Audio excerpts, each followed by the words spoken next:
what do you guys think? Let's get started. We only have half an hour, so okay. So I'm going to share my screen and not the application. If you share only the application and not the entire. So Michael, I may not be able to show the video, the YouTube, okay? Throw it in the link, Michael. That's what I'm going to do. Okay. All right. So welcome to our session on building ethical AI systems with trust and purpose. I am your moderator and host, and I will actually change the format a little bit and just talk a little bit about some of the importance around trust. So it will be a three-way communication. And I'm here with our luminaries, which is Michael Mellor and Matt Bailey. They are both stars, and Matt has just published a book, and I cannot wait to ask him questions about that as well. So yeah, absolutely. So very quickly, let me start off with the introductions. I am Pamela Gupta. I have been in the industry of securing systems, risk-based security initiatives and strategies for over 25 years, and have been a ex-CISO for Fortune 500 companies. Very, very vested in not just what is the current risk, but helping organizations grasp and anticipate risk, because it is upon us as security professionals to leverage our experience to provide the value and in our emerging risk. So very happy to be as a part of this panel. And the topic, as you can tell, has to do with building trust, ethics, and purpose in these systems. So Michael, you're left on my screen. Let me just start off with you. If you can do a quick intro, your background and your role on the panel today, and then we'll ask Matt to introduce Hello, himself. everyone. Michael Mallory. I'm a cybersecurity advisor at IBM, and I'm an evangelist of no-cost, non-sales training events and programs. I actually have over 13 security leader chapters across the U.S. If anyone's interested in participating on any of those, they're virtual breakfast roundtables. I also host threat simulations at IBM's Cyber Range. I run usually at least one a month. So feel free to reach out to me. Okay, thank you. Matt? Hi, everybody. So good to be here, Pamela, and thank you, Lan and Michael. It's good to meet you.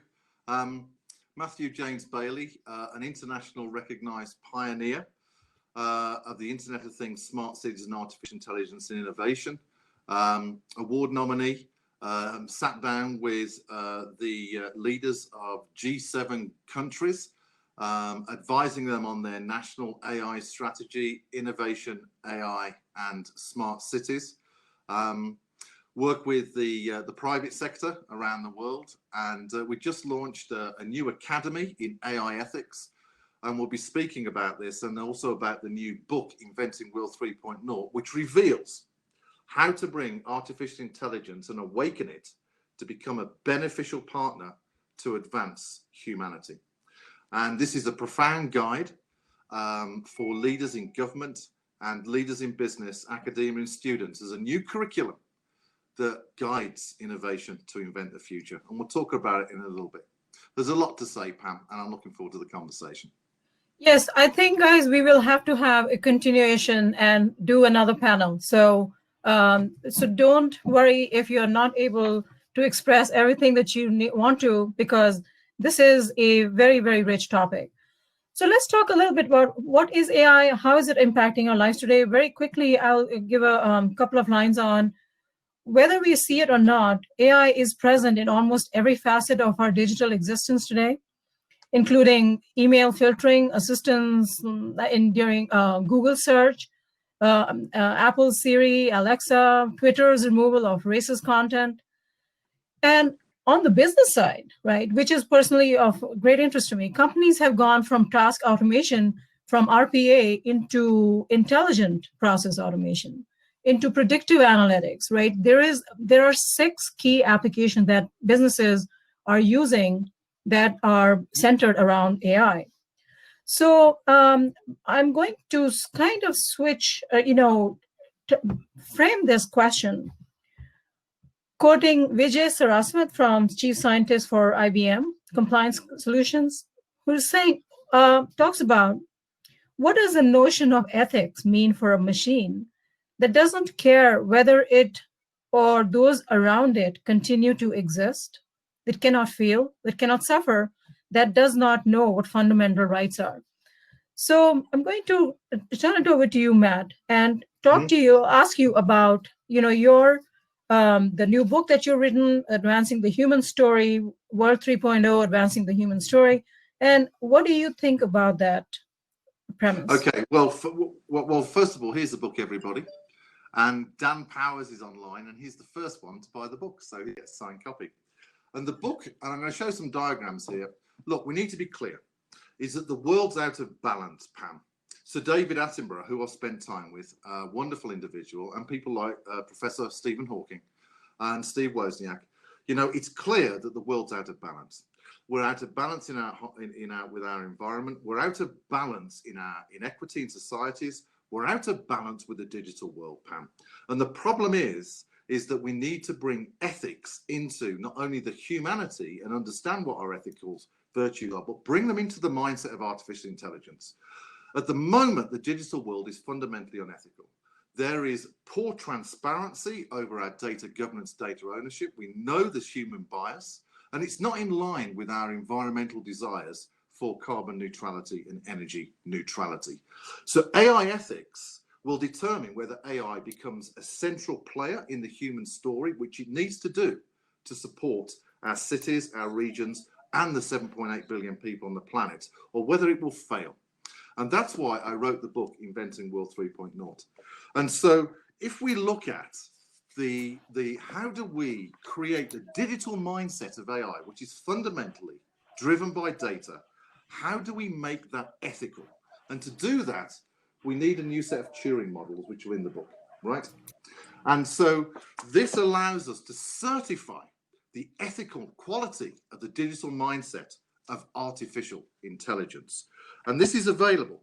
So if we look at things like, we spoke about, we've seen the social dilemma, and this is the AI data ethics medal that this table generates for a social dilemma, right? And social media. Bronze is very, very poor. And so we know very well that the ethicalness of our data in the social media and the digital world is really quite bad. But let's look at smart cities, Pam. If you can see that, there is bronze, but the signs of platinum and gold. And what that means is we're starting to move towards an ethical understanding of how data should be and how it should be used in training the mindset of artificial intelligence. Now, at the moment, Pam, AI ethics is a veneer. No one really offers solutions to it. And so the only way to get this right is to program the digital mindset of AI and measure its ethicalness. So how do we do that? People talk about in AI ethics, Pam, about the, justice, right? Well, justice to you, me and Michael might be different. The only way that AI can have a soft interface and be welcomed into society is to understand our personal culture, the culture of our nations, our societies, our religious and others, in order for it to make decisions that benefit the individual. And so once we bring the AI data ethics model and AI ethics into maturity, we can really start to bring AI as an acceptable partner within society and create impact. So things like democratic AI, never been talked about before. The book tells us how to build that. Environmental AI, how to solve the COP Paris Climate Accord agreements, where AI is in society operating to optimize our efficiency and our partnership with the environment. Personalized AI, which will advance the individual in their lifestyle. And so that will bridge the digital divide, because many people are in this digital divide. So there's a lot more benefits to this. So AI ethics fundamentally, Pam, has to mature in terms of our data governance, and that's why we need to certify the quality of the digital mindset of AI, regards to its data ethics. And then, Pam, finally, we need to give AI an understanding of our world, our purpose, our sovereignty, and our humanity. And the book reveals that. It reveals 11 ethical virtues from Aristotle, plus one of mine, compassion, and explains how to awaken the mindset of AI to understand how to, the context of the world, the context of our planet, the context of our humanity, and the context of our individual sovereignty. And then finally, we look at how do we move from COVID-19 lockdown, liberating AI, to move into pandemic resilience. And the book gives solutions to that and examples. So really, Pam, to summarize, AI ethics has to mature. And if it does, then we are onto one hell of a story with artificial intelligence working with us in society. Just one question for you, Matt. Can you explain a little bit about the democratization aspect that you mentioned? Democratic AI, it's important. So the book reveals, there's diagrams in here on national security models and how nations, regions, and smart cities can create a barrier, if you like, a digital barrier, in order that they do a digital citizen test for any AI deployed in their territorial and digital borders to align with their culture, their values, and their ethical belief systems. And so that is really, really important, because unless, if I import an AI from a big tech giant into, for example, Tamil Nadu in India, right? I bet your bottom dollar that doesn't align with their belief systems, cultures, or values. And so we really need to have a national, regional, and citywide framework that reflects the ethics, the cultures, and the values of the societies, the communities, and the individuals, in order for the AI that's going to be part of their society to align with those values and belief systems. Does that make sense? And so that is really democracy in action in the digital world. Okay, all right, that makes sense. That, like I said, we won't be able to handle, address all the aspects and nuances of this in 30 minutes, right? So I think we can just talk about this aspect, just the democratization of AI and ethics for a much longer time. But let's just switch topics for now, and if we have time, we'll come back to that. Matthew, is there anything else you want to add before I ask a question to Michael? No, I think Michael's been patient enough. We should allow him to talk. Okay. All right, I'm going to stop sharing, Michael. I know you wanted to share your screen, so please go ahead. Sure. Can you see my screen there? No. Okay.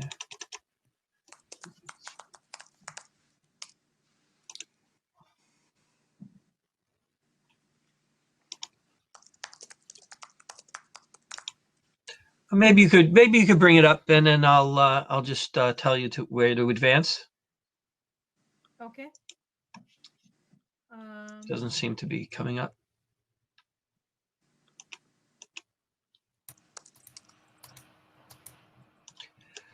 So in the meantime, while that's coming up, you know, there's been a defense in depth strategy in security since 1984. The NSA came out with it, and yet we still see all of these breaches, and also something's not actually working. That's very good. Thank you. So, so in a recent Ponemon Institute survey, only 26% of the respondents to a survey of close to 4,000 organizations really fell into the category of being a high performer, and the high performer would be using the latest tools and tool sets and so forth. So if you could go to the next slide, Pam. So we're seeing something like $3 million per incidents per breach. We have resource deficiencies in hiring that is going to grow to something like well over 1 million vacant cybersecurity positions at organizations. We can't staff enough of these organizations with talent. The bad actors are exponentially coming out with the latest and greatest attacks against us. Their digital currency has changed the game dramatically.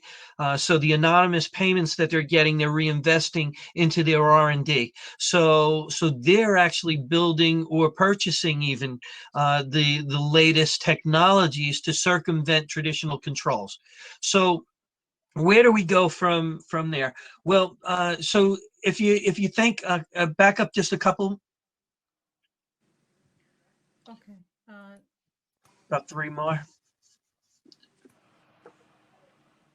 Keep going back. Right there. That's good. Right there. So what we're seeing is that when an analyst is actually triaging some type of an event that comes into their environment, well, they have to ask themselves these questions over and over again. Is it real? Is it not real? Is it something I can handle, or is it beyond my scope? Is this something that someone else is experiencing outside of my organization? And if it is real, what is their remediation information? And everything that comes their way, they're asking those same questions over and over again. And now, if you think about it, everybody wants to do the right thing, but now that analyst is being overwhelmed.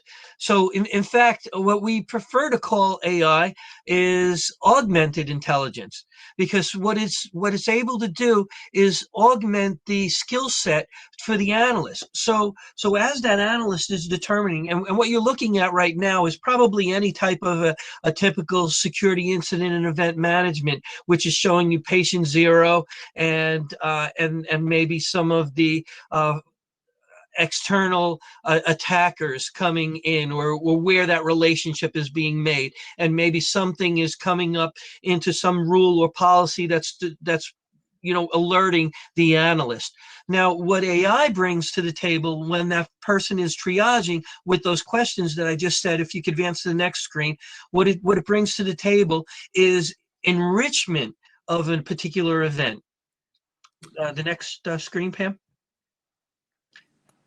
So instead of just seeing everything that your organization is attaching to by collecting. Sorry, every time I share it, it just goes back to the existing one. You can't just hit the next screen.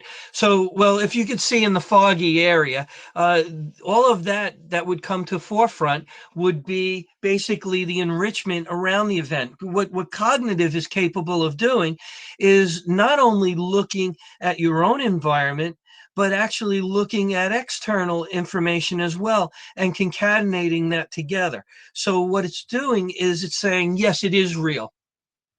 Here are all of the other external factors that we're able to bring to the forefront for this analyst to make that decision that it is real.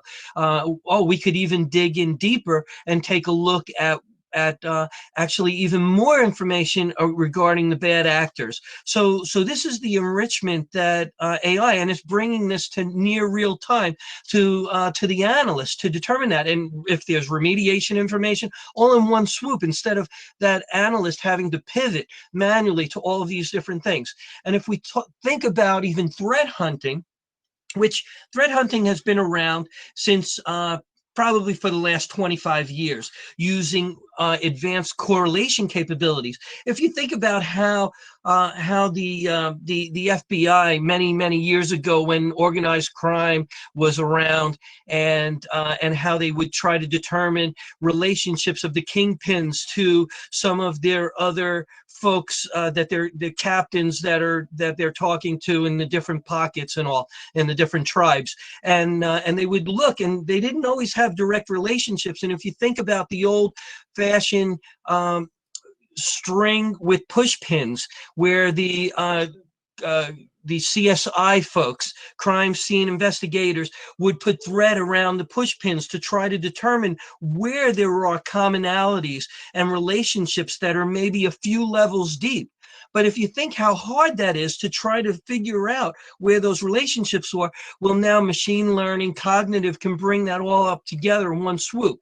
When those threats come up to the analyst, well, the analyst can say, hey, is this real? Is it not real? And they can actually go to cognitive, or they could go to threat hunting, and threat hunting would say, yes, it is real. Again, think about the tools that we're using for anti-terrorism, for military security intelligence and all. So now we're bringing that into cybersecurity and for physical logical security. So what we're able to do, you could advance to the next screen, is to look for unknown unknowns, where those very obscure relationships are and where those relationships kind of tie together. Then the next slide, please. So what they're able to do is maybe from that event that analyst is actually evaluating whether it's real or not real and something they can handle and so forth, they can go to cognitive or to machine learning and say, hey, the response that we can get from cognitive and from the machine learning is, yes, it is real. And by the way, here's the bad actors that are perpetrating this attack against you. By the way, the conversation that they're having is unencrypted, and we're able to access that conversation, and we can show you the conversation that they're having, that they're talking about this particular device right now, building an exploit kit.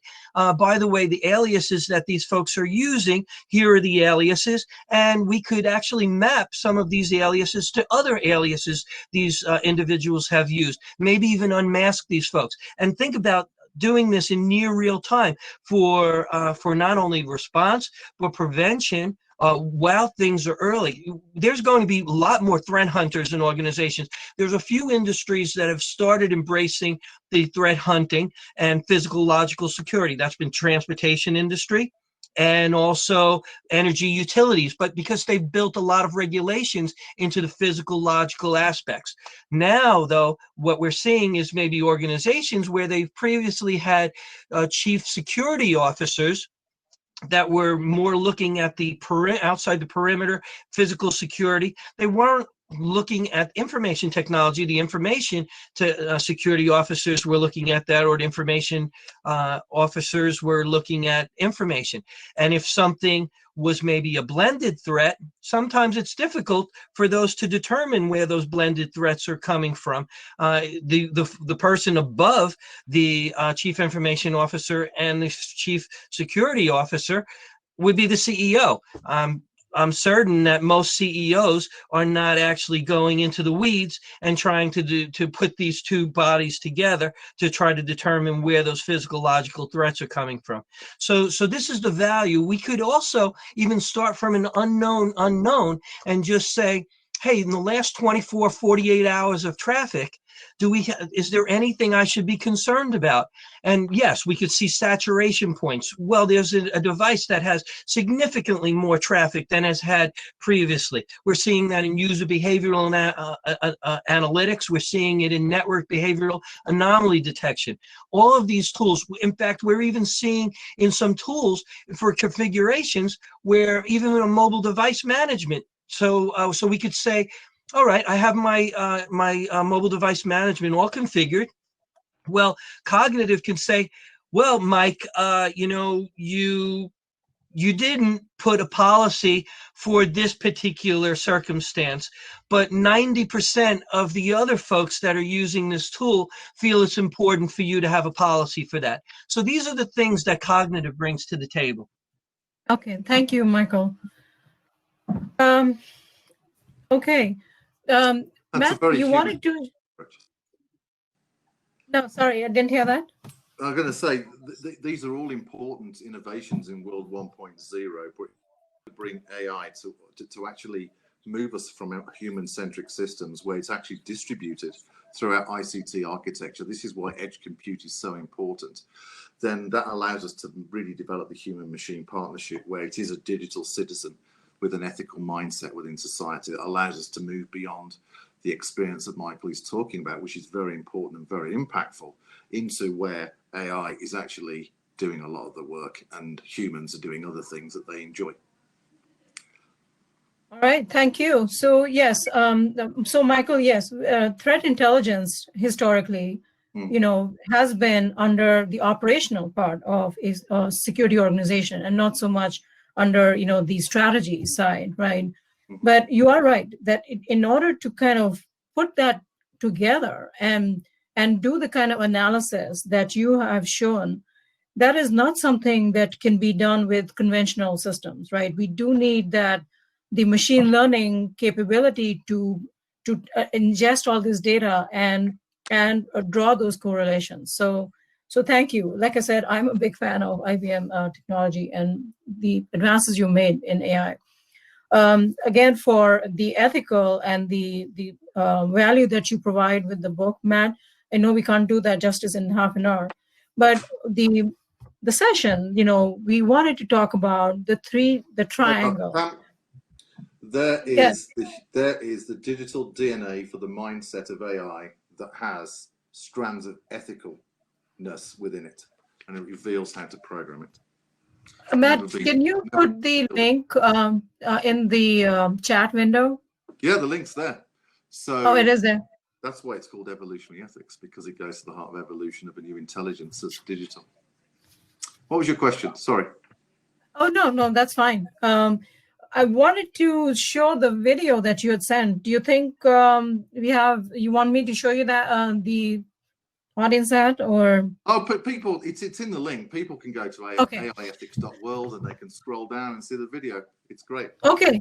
All right. So when we, the question I think I want to leave the audience with is, when we're talking about building ethical systems with trust and purpose. So we talked, Michael, you talked about purpose. One example. I know you have a lot more, but you gave us an excellent example for cybersecurity, which is really useful. Michael, you're talking about, Matt, you're talking about, of course, your book and the value it provides in building ethical AI systems. There is the other aspect of how are we building trust in these systems? Because this is not your conventional cyber, software. These are systems which they learn a different way. They behave a certain way. They are not your, if then else kind of a logic where you create software with code and you can't just do security code reviews and find out if your models are secure and trustworthy.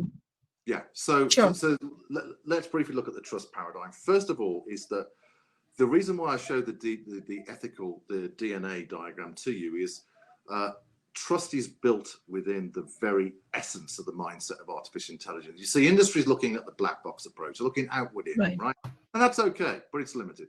And so how do we actually build trust into it?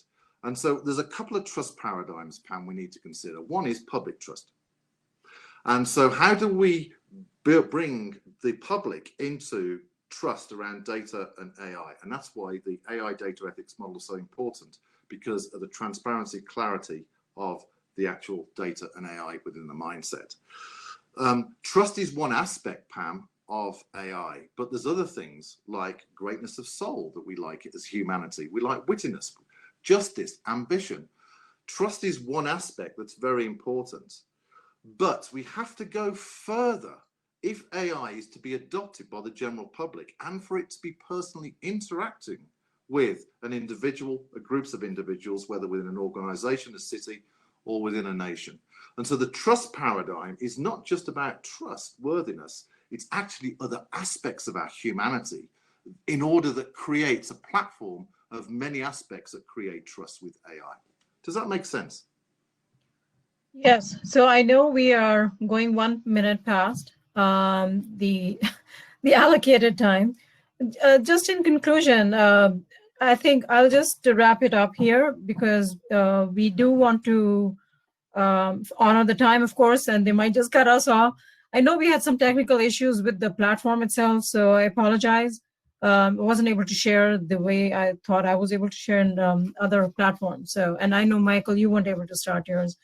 Anyhow, in conclusion, right, we're talking about that AI is present, whether we see it in our daily lives, but it has become a very pervasive part and it will only grow more so.